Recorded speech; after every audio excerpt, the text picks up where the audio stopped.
Today, we're doing something pretty interesting. We've got Dynaxiom entries from 5 specific years lined up: 2001, 2009, 2017, 2021, and the current year, 2025. Kind of like cultural time capsules. That's right. And Dynaxiom, for anyone new, tracks these sort of high-level cultural observations, anxieties, what people are focusing on. Our mission today, really, is to map how those anxieties have shifted. Right. So we're looking at this arc, this evolution of worry, maybe. Exactly. We start, back in 2001, early digital days, clunky tech. Then we move through the whole social media boom, and we land, well, basically right where we are now, AI, concerns about democracy. It's quite the journey. Okay, let's trace that. So starting in the early digital era, connectivity's new, maybe exciting, but also frustrating. Definitely frustrating. That's the core theme in 2001. The tech just wasn't smooth yet. Look at entry 0089 from January 2001. Yeah, I remember that one. It points out how computers were so clunky, saying if your TV took 5 minutes to turn on, you just wouldn't bother. Precisely. It captures that friction perfectly. But even then, they were thinking about structure. Entry 0090, February 2001, introduces this idea of an internet. A smaller, partitioned internet. Yeah, like a walled garden. It's kind of amazing foresight, predicting social media silos almost 2 decades early. And culturally, there was this pushback against things being too polished, right? Entry 0170 from January 2001 called it collision architecture in art. This idea of intentionally avoiding, smooth lines, conventional beauty, celebrating the accidental. Okay, so technical clunkiness, early ideas about digital spaces, sort of raw aesthetic, but then things get serious. Very quickly. You see it in April 2001, entry 0328, predicting that news, film, advertising, they'd all merge into one reality. Which feels very 2024, never mind 2001. Totally. And then, of course, 9/11 happens. Yeah. Entry 2007 from November 2001 puts it starkly. 9/11 changed the internet so it could change the world even more. That's heavy. And there was a geopolitical warning, too. Yes. Entry 0835 in October 2001. It said the U.S. was far behind the 8 ball, even though it invented the geopolitical game of pool. Talk about timing. Wow. Okay, so 2001 sets a baseline. External friction, new concepts, and then this huge geopolitical shock. How does the picture change by 2009? Well, the focus shifts. It becomes more internal, more psychological. The tech gets a bit smoother, sure, but we start seeing the effects of acceleration. Acceleration. Yeah. Entry 0298 from November 2009 describes people as junkies of the future, always living in this imagined better future, the next gadget, the next payout, instead of dealing with the present or the past. That sounds familiar, like the present is just something to get through. Exactly. And that disconnect feeds right into another key 2009 idea. Naive realism. Entry 1694, August 2009. Naive realism. That's the idea that my reality is the reality. Right? Pretty much. It's that feeling that you can't understand how anyone else could not see things the way they really are, because your own perspective feels so obviously correct, so objective. And online, that means disagreement feels like an attack, not just a difference of opinion. Precisely. It erodes empathy. Because if you think your view is just plain reality, then anyone who disagrees must be malicious or maybe just stupid. Okay, so we've gone from clunky computers to fractured psyches. That definitely sets the stage for 2017 when social media is everywhere. Yeah, 2017 is huge. It's where those early thoughts, like the internet, really start to manifest and whole new anxieties emerge. And interestingly, some old problems linger. Like the tech issues. Right. There's commentary on that original 2001 entry, there's 0089, noting that even in 2017, network latency is still a pain. Computers are still clunky underneath it all. We just got used to it. We adapted.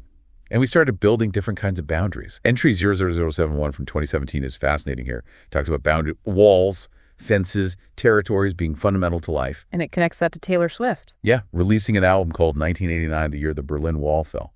The entry muses, maybe walls are back in season, digital walls, echo chambers, filter bubbles. And these visual structures started messing with really basic human things like memory. Definitely. Entry 00079 from 2017 predicts that software will basically replace organic memory. Social media becomes your memory archive.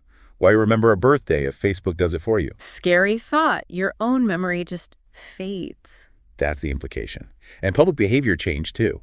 Entry 0085 points out how cell phone calls became public performances, people having loud, private conversations in public spaces. Oh yeah, the new normal that nobody really notices anymore. We just absorbed it. And the driving force behind so much of this online interaction. Attention. Entry 1365 from May 2017 nails it. Attention comes before connection. You seek attention first. Connection is maybe a byproduct if it happens at all. It flips the whole model of relationship building. And this attention economy, this environment, is the breeding ground for the next big anxiety, AI.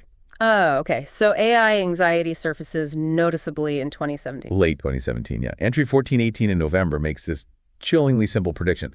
AI will go wrong in the same way social media went wrong. Meaning, not killer robots, but subtle mass behavioral shifts. Polarization, addiction, misinformation amplified. Exactly. Unintended societal side effects. And that fear escalated fast. Just a bit later, Entry 1430, also November 2017, calls AI and the singularity the nuclear weapons of our century. Wow, straight to existential threat. Right. And at the same time, you see value itself becoming hyper-commodified. Entry 1429 logs the sale of the Salvador Mundi painting for $400 million. And wonders if all art will just end up as corporate branding. Or personal branding for billionaires. Yeah. The idea that maybe the richest person just buys all the museums. It's peak transactional culture. Okay, that thread, hypercommerce, systemic stress, existential tech threats, leads us straight into 2021, a year that felt marked by crisis. Absolutely. Post-COVID, lots of systemic reflection. Entry 2382 from February 2021 makes a crucial point about governance. That private companies aren't built for systemic emergency. Right, that's supposed to be government's role. But if you deliberately weaken government, who is left to respond when a crisis hits? It exposes a fundamental flaw. And politically, a sense of turbulence. Yeah, Entry 2356 from January 2021 offers that grim observation. Wisdom never prevails in revolutions. A sobering thought for a period that felt revolutionary to many. So, government struggling, political upheaval. And this connects back to that commodification trend. Directly. The art world again serves as a canary in the coal mine. Entry 2515 in April 2021 says NFT exchanges turned art collecting into something like trading baseball cards, forcing artists to just play the market game. And changing their motivation. Entry 2523, also April 2021, notes the shift from I want to make art to I want to get into the game. Process takes a backseat to profit. It sounds like a pretty bleak cultural assessment. It is. Look at Entry 2630 from December 2021. It speculates that if social media existed in the 60s, the Beatles might have broken up sooner or maybe never even formed properly. Because the environment for that kind of deep, messy collaboration just wasn't there anymore. Exactly. The pressure, the instant judgment, the attention economy. It poisons the well for certain kinds of creativity. Which brings us, finally, to 2025. AI isn't just a future threat anymore, it's integrated. And democracy feels fragile. Very much so. AI is here, but the Dynaxiom entries are trying to clarify its role, its nature.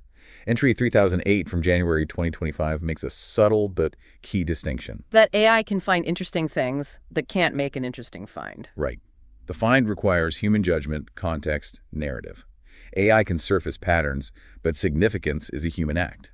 And Entry 3164, February 2025, adds another layer. Saying AI is interesting, but not necessarily good. Yeah. Interesting meaning capable, novel, good meaning aligned with human values, beneficial. That distinction is crucial because it forces us to define what good actually means in this context. So the pressure is back on humans to step up our game. That's the message in Entry 3315 from August 2025. It's a warning. AI will take over creativity if we stop caring about the difference, if we settle for just interesting. The suggestion, human work needs to become more unique. More eccentric, maybe. Even data-esque. Perhaps. Something AI can't easily replicate because it lacks that inherent human weirdness or deep context. But the biggest concern in 2025 seems systemic. It's about democracy. Entry 3326, September 2025. It identifies the weak spot. It argues democracy's greatest vulnerability is the idea that it should be comfortable, that it should just run itself without requiring active effort from citizens. Because comfort encourages tuning out. Exactly. If you think it's all fine, you disengage. And that disengagement is fatal when active participation is actually needed to keep it stable. And this ties into that blurring of lines mentioned in the August 2025 commentary, the idea that good and evil are becoming harder to distinguish. Yes. The example given is a U.S. president with a significant criminal record being perceived by many as the victim of evil forces. When basic frameworks like that collapse, the comfort of passive citizenship becomes incredibly dangerous. Wow, what a trajectory. We literally went from being annoyed about slow internet in 2001 with Entry 00089 to questioning the basic integrity of truth and governance in 2025 with entry 3326. It's not just about what the tech does anymore, is it? No, it's about what it means, what it does to us, to our societies, to our sense of reality, memory, connection, value. That's the consistent thread through all these years. It's an incredible set of observations. These Dynaxiom entries really do feel like the receipts for the 21st century so far. Thanks for walking us